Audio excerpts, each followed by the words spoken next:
Second book of Samuel, session 37. And in the previous session, we learned beautiful, amazing prophecies about, the appointed times, the Moadim, and the great stone, as well as the bowels falling to the earth. So let's continue with the second book of Samuel, chapter 20, and this is now verse 11. So remember what's happening now. In the previous session, Job said to Amasa, "Are you in good health?" And then he actually, grabbed him by his beard as if he wanted to kiss him, but then he smote him with a sword in his hand, and his bowels fell out.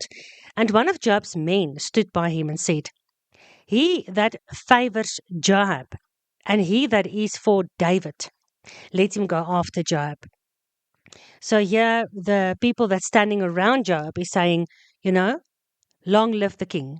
And for the king, and for this man Joab that wants to promote the king's kingdom in the king's times, in his appointed times, let's follow Joab and let's do what Joab does and let's fight for the king. Remember what they're busy doing? They're busy following after Sheba, the son of Bichri, who is basically taking away a part of David's inheritance. Remember he blew the trumpet and he said, "We no longer have a part in David. Come on, Israel, let's desert the king." We saw what this all means in the prophetic. So let's see how this plays out. But this man, we don't have his name, but this man that stood by Job and that saw that Job killed Amasa, he's also the man that's now doing something extremely important and prophetic. Read in verse 12. Amasa wallowed in blood in the middle of the highway. Does that sound familiar to us who's got highways? And when there's an accident, people always stop and they stare. And when the man saw that all the people stood still and they looked at Amasa, who's lying in his own blood, Amasa is causing a traffic jam. Just like on the highway, there's an accident, people slow down and all want to look, they all want to see. They want to, it's like I don't know what it is. There's a name for it, I can't remember it, but people always want to see what's going on when there's a traffic jam. They always see if they can see, they always look to see if there's any people hurt or if there's blood or, in this case, there's bowels. Your insides are out. And everybody is walking to follow Joab to do the king's commandments. But along the highway where they are walking to go and fight for the king's kingdom, this is now prophetic. There's a traffic jam. There's a man wallowing in his blood. Who's this man? Amasa. He's the man that was basically a Moadim rejecter, a feast day rejecter. He wasn't in the appointed times. He didn't do in time what the king commanded him. So don't let the feast rejectors in the end days, because we've talked about how important it is to keep the Shabbat and the feast days, because not only is it reminding us of, who we are and where we come from and how we got to this point through Pesach and unleavened bread and, Bikurim and Shavuot. How did we get to this point where we are now in the end days, where we are awaiting Yom Teruah, Yom Kippur, and finally, tabernacling with our King in peace in Jerusalem. So when we are walking on this highway, when we are on this narrow road, when we are, the Bible says God will make a highway of holiness for his people in the end days. So we are walking on this way. Of course, that is Yeshua. But in this way, there are fellow brothers and sisters who don't take the Moadim, the appointments, so serious. And now they are causing traffic jams because I believe this is just, and I'll give you some verses that I found over time where I asked Father, how will we know what to do in the end days? Where to go, what to do, what not to do, where not to go? And I got the answer all the time. Keep my Sabbath, keep my feasts. Let the world do what they want to do. But you come into my Moadim, into my calendar, into my rhythm. You start walking on my way. And in my way, when you are in rhythm with me, when you are keeping the dates with me, and we all long to know the exact dates. We don't know them. I don't think any of us know the right dates, but that's also, stay on this highway. Make the appointments of Father Yahuwah important for us until such time as He does give us the right dates. All of us on the same date. That's going to happen. I believe that 100%. So while we're walking on this highway and we look to our left and to our right and we see our brothers and sisters falling along the way, even being, how can I say, losing their faith in God because they don't understand the prophetic times that we are in. Some of them are expecting rapture. Some of them are expecting not to go through difficult times in the tribulation. But we have, this heart conviction that although it's difficult and although Israel and Judah is still, in fighting with one another, we are walking on this highway towards the point where the Messiah can finally be enthroned as the king and his nation can be one again, one nation with one king. We went through those verses.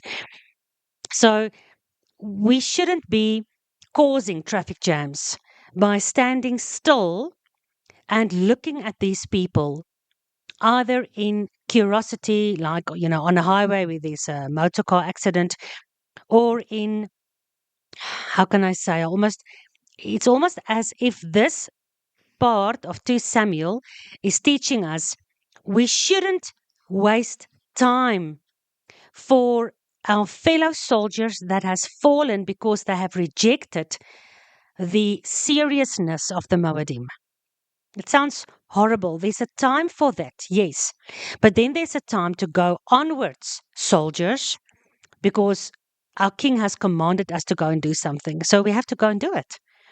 And when we stop and stare and we stand still and we don't walk anymore, we stand the risk of not only causing a traffic jam, but pointing out, showing to other people, shifting other people's focus away from our goal and letting them focus on that which causes us sorrow and pain and fear.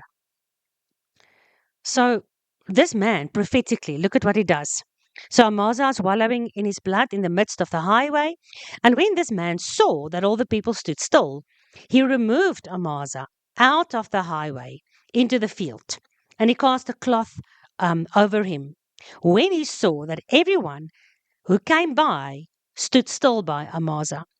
So don't let those who don't take the Moedim serious be a stumbling block to you. And if it's not a stumbling block to you, but you can see it's a stumbling block to others, try to remove that stumbling block. Take it out of the way so that the highway is free for you and for those who follow the king to go onwards and, do your job. And verse 13, when Amasa was removed out of the highway, all the people went after Joab to pursue after Sheva, the son of Bichri. So once this stumbling block, once this obstacle, once this traffic jam is removed, the people can flow freely and following our leaders and doing the king's will in the end days. And he went through all the tribes of Israel and to Abel and to Beth Maachah and all the Berites, and they were gathered together and went after him. This is now Sheva, the son of Bichri. Is it now him? Let's just make sure if this is now this man that follows Joab or if it's Sheva. Yes, it's Sheva. He's gathering all the tribes of Israel and they're going to the city, Beth Maachah. Beth Maachah. And all the Berites in the city.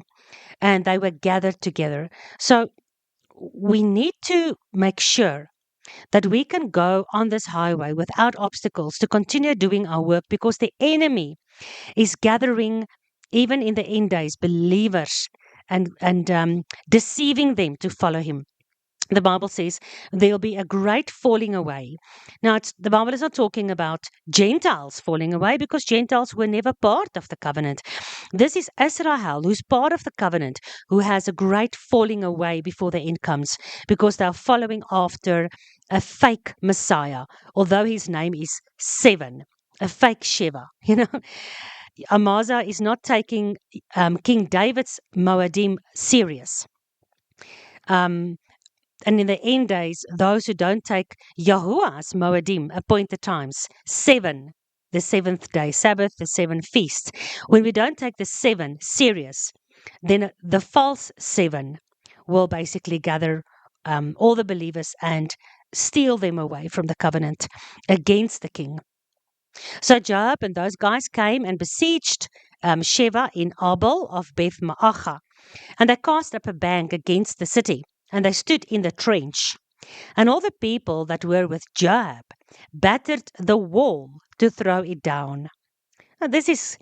Now you can imagine this battlefield. Here you've got the city and the walls. The enemy is in his own, what is it called? Like a stronghold. The enemy is behind that stronghold. And the enemy has deceived so many of Israel to be in this stronghold. Satan has a stronghold at the moment, and it's just becoming worse and worse in the end days. And we've seen so many times how the stronghold, even the palaces of Babylon, we had Daniel on the inside, we had Esther on the inside, we had Joseph on the inside of the Egyptian stronghold. And here we've got those who follow after Joab and who's loyal to King David. They are now battering against this wall. But it's a difficult wall. It's not easy to break down a wall. Imagine for yourself you're in a fight like this. And there's this thick wall made of stones and rocks and stuff. You're not going to just easily break it down. We need wise men and women. Like Esther, she was a wise woman, and she fasted and prayed within the walls, while her people fasted and prayed outside the walls, and together they overcame the enemy. Look at this beautiful prophetic picture. And again, for me, it's just a confirmation of end day prophecy I found in Esther and Joseph and Daniel and all these guys. What's happening here into Samuel as well. And in the end days, we'll have many of Israel, many of the lost sheep, many of God's children that has been taken along in this flood of not following Yahuwah's Moadim, following after false Moadim, first of all, following after the Antichrist who looks like the real Christ, being deceived by the end days. But they start to see the truth. But they are so caught up, they are so enslaved, in Egypt, in the bondage. They don't always know how to get out. But they know who they are. They start to realize, listen, I am part of Israel. I am part of the inheritance of King David. I do not want to follow Sheba. Me and my whole town has been deceived by this man who wants to steal Israel away from King David. We don't want to have a part in this. So when they came and they besieged the city, there was a wise woman, verse 16, out of the city. So remember, Joab and the men of Judah is battering, doof, doof, doof, doof. They're trying to break down the wall of the city, Beth Ma'akah. And now this woman is crying and she says, Joab, Joab, come here. I pray you, please, I need to speak with you. Now, this is a wise woman. This is a woman of Yah. This is a woman that wants to restore Israel back to King David. But she is caught up in the middle of a battle. She doesn't really know what to do. But what she does know is she cannot stay in the city and let God's army in the end days destroy the city, and then she and her family and her people are destroyed together, because they, in their hearts, they actually want to be loyal to King David. But she's caught up in a city whose name is Beth Ma'akah. Beth, is the Hebrew word for house, bayit. Ma'akah, you will not believe me. Look in your Strong's Concordance if you don't believe me. Ma'akat has the meaning of depression. She's caught in the house of depression after the false seven, who is stealing, God's bride, because God divorced Israel. Yeshua had to drink the bitter cup so that Israel can be the bride again. Yahuwah never divorced Judah, and for that you need to do my other Bible studies. Just look at the end days, the playlist on YouTube. So she wants to also be restored, but she's depressed. She's in the house of depression. But now it's time that she starts taking action. And the first thing that you can do when you're a wise virgin is to declare who you are. And you cannot declare that you are Israel if you don't follow the Shabbat, the Moedim, and God's laws. So this wise woman called Joab closer. And when he came near unto her, the woman said, Are you Joab? And he answered, Yes, I am. So remember, Joab, his name is Yah, is my Abba. Abba, Yahuwah, are you my father? And he answered and said, Yes, I am. Then she said, Hear my words, the words of your handmaiden. Abba, Yah, in the end days, we are caught up in the cities of depression, where the Antichrist system has deceived so many of us. But are you my father? You, Yahuwah, the God of Abram, Isaac, and Jacob. Hear my words. Please listen to me. I am your handmaiden. I am calling upon the name of Yahuwah. I am calling out to you. I'm reaching out to you. I'm searching for you. And you promised that you will let me find you if I search for you. And she said, Hear the words of your handmaiden and listen to what Job says. I'm hearing you. I'm listening to you. You see what Father Yahuwah says? Our Father, Abba, Yaab. He says, I hear you. I hear your words, all my children who are caught up in cities of depression. And she spoke and said, They were wont to speak in old times, who said, They will surely ask counsel at Abel. And so they ended the matter. She's testifying of what she knows from old times. And when we as Israel, when anyone in the world as Israel calls out to Abba Yahuwah, we also need to testify for all times. That means we have to go back to the beginning, learn the ways, the highway of our Father Yahuwah, and then we follow our King David, and we do the King's commandments on this highway. But we first have to understand the old times. God declares the end out of the beginning. And most people who sit in the cities of depression, they have rejected the beginning. We're a New Testament church. But now we have to start looking at the old times again. So she said, in the old times, they said, we will go and ask counsel at Abel, this city of Abel, because here all the matters that are between people can be sorted out, because we are coming to Abel to negotiate and to look for counsel and to get wise words. So all matters can be ended. Now, if we go a little bit into the Hebrew, Abel, of course, let me just open Abel. King James Strong's Concordance is what we need. So Abel in the Hebrew is Abal, and it means like a grassy meadow, a beautiful grassy village where there's grass and plants. So it's a beautiful meadow or a valley. But it's also a city in Israel that's near Beth Macha. So in this valley of Abel in the old days, stuff happened. For instance, this is the place where the ark rested in the field of Joshua at Beth Shemesh. And this surely, if we start looking, we'll find lots of other things that happened at this specific place. Now she's testifying. The old days, this was always a peaceable, a peaceful meadow in Abel. And I am also one of them that are peaceable and faithful in Israel. So please, Abba Yahuwah, I'm for you. I'm for Israel. I want to be restored. I want your lost sheep from the house of Israel to come home. I want the house of Israel and the house of Judah to be one in the hand of Messiah. I want the kingdom of David to be absolutely in the right place again. And all the enemies of King David be destroyed. I'm peaceable. I'm praying for the peace of Jerusalem. I am for you. I'm not against you. Please, Father, hear my words. I'm your handmaiden, and I'm going to sit here in my depression until you hear me. And Abba Yahuwah says, I hear you. And I confirm now, I understand the Old Testament. I understand the law and the prophets. I witness about them. I know I'm part of those, the remnant of the seed in Revelation, against whom the dragon is going to fight. And even though I'm innocent, I'm not with the dragon.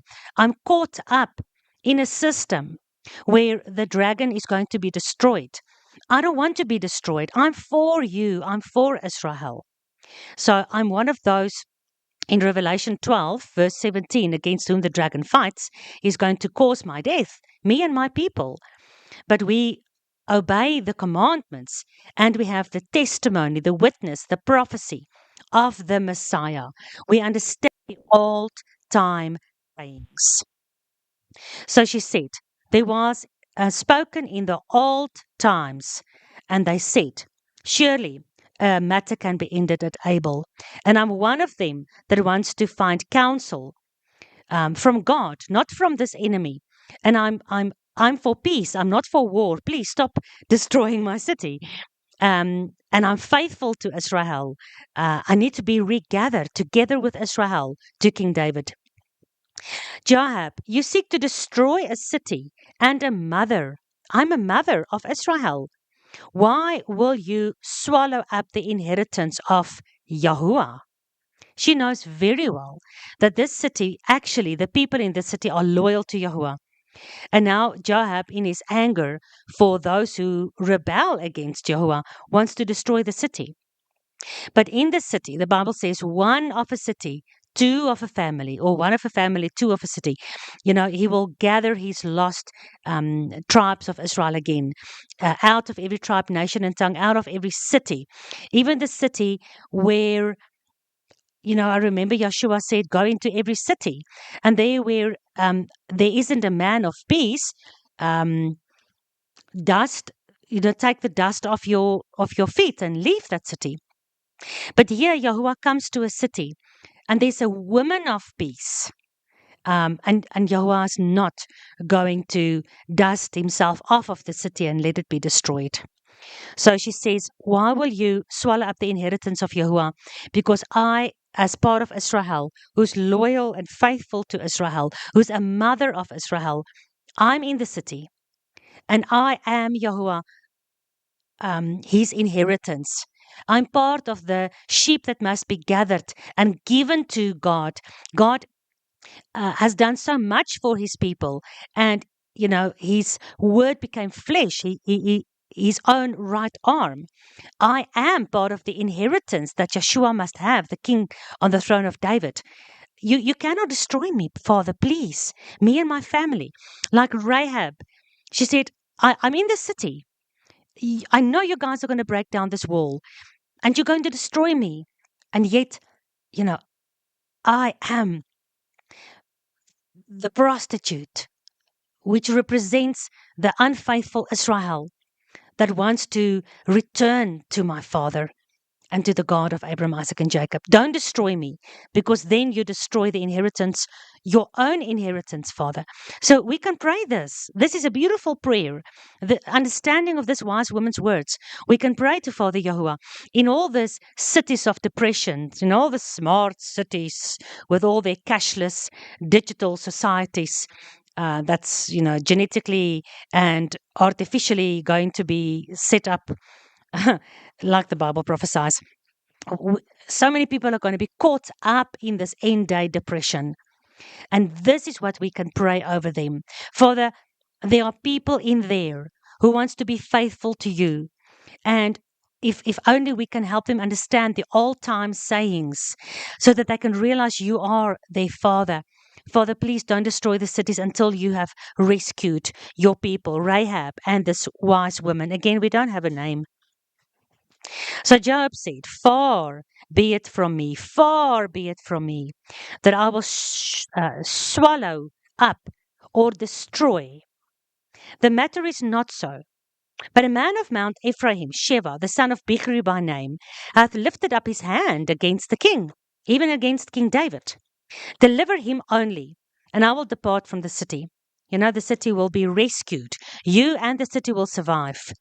But don't follow the Antichrist false seven. Deliver him up, point him out. Paul says, don't be part of the end day darkness, but rather expose it. So expose this man, show him out so that you and your people will recognize him, and then you'll deliver him to us.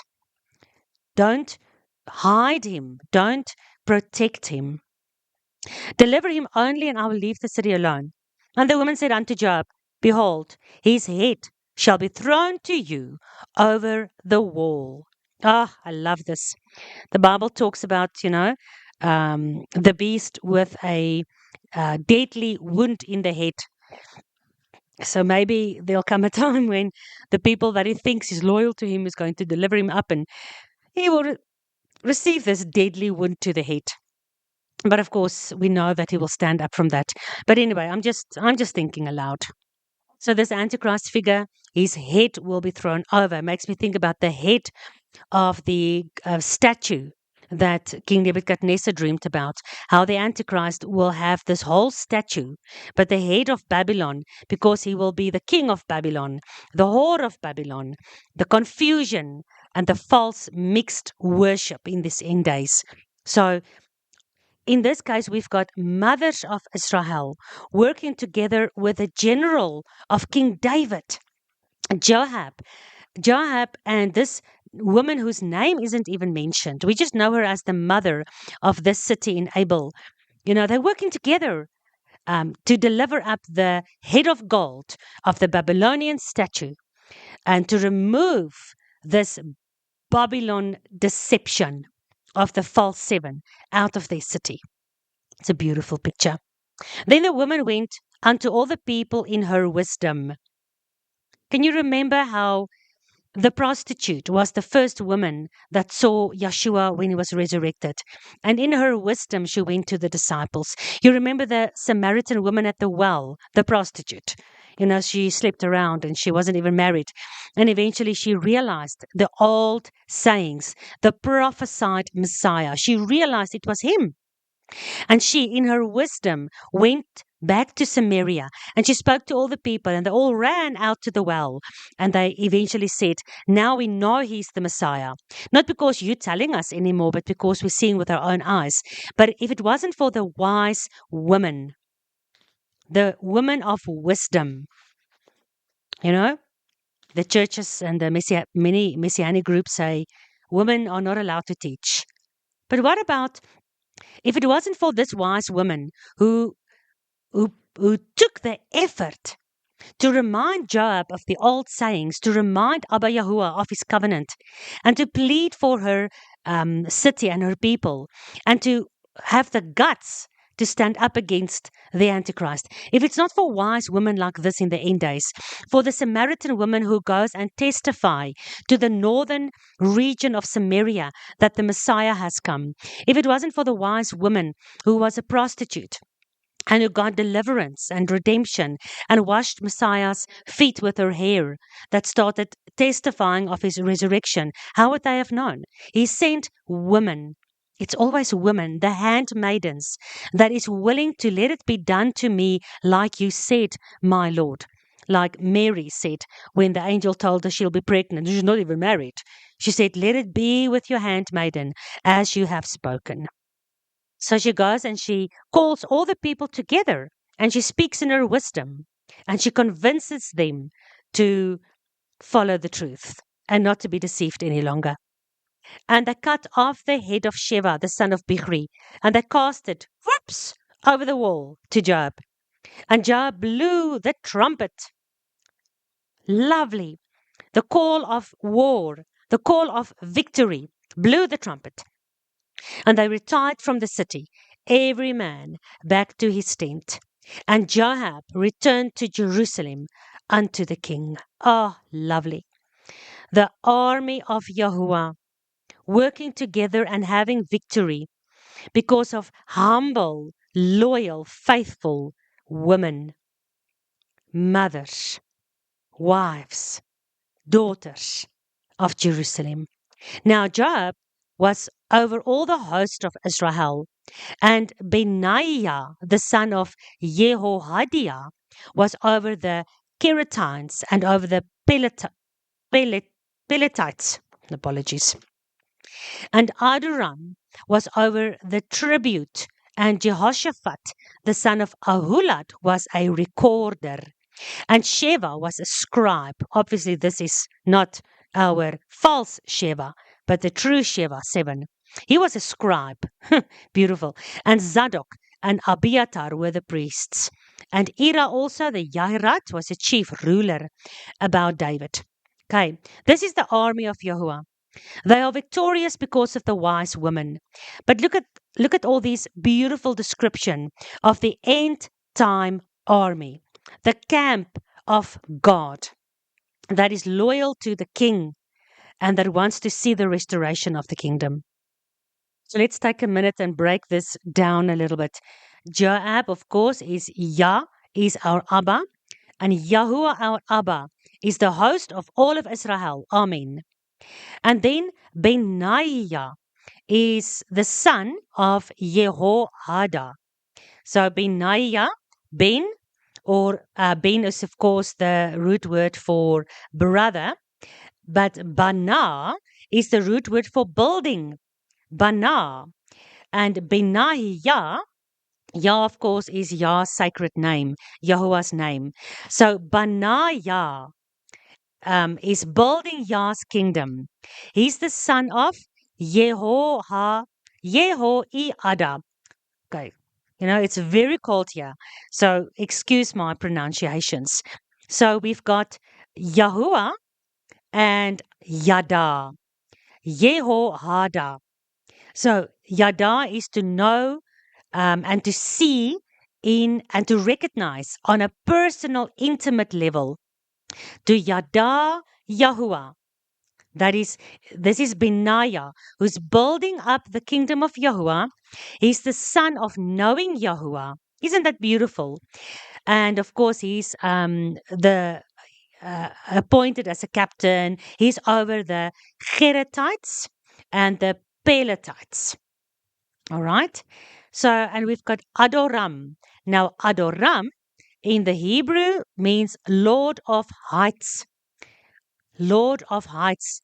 Adoni Ra'am, Lord of Heights. So the Lord of Heights, Yahuwah from on high, our Adonai from on high, is over the tribute. What is tribute? This is the money or the reward for this end day army. And then we've got Yehoshaphat. Yehoshaphat, of course, that's Yahuwah. Shaphat, which means to judge. So Yahuwah, our judge, the son of Ahilut, which comes from brother, and Yalat, to bear, to be like a midwife, to help, to bring forth, to bear. So Adoram, the